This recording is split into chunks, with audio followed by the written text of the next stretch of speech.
বলার মতন তো আমি এখনো কিছু করে উঠতে পারিনি। তো রবীন্দ্রনাথের কৃপণ কবিতাটা আমি একটু শোনাতে চাই। আমি ভিক্ষে করে ফিরিতেছিলেন অর্ধরাত্রি, অপূর্ব এক স্বপ্ন সঙ্গে লাগতেছিল চোখে মন। কি বিচিত্র শোভা তোমার, কি বিচিত্র স্বাদ।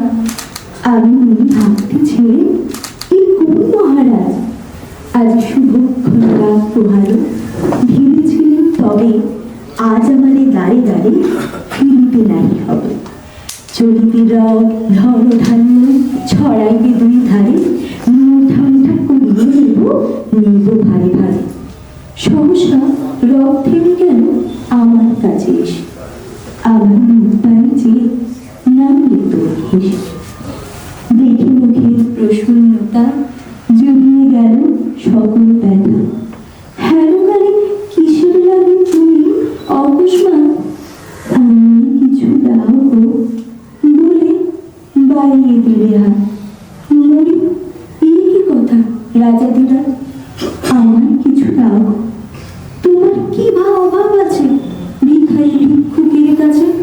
এই কেবল কৌতুকের বসে আমি প্রবঞ্চনা, ঝুলি হতে দিলেন বলে একটি ছোট গোলা।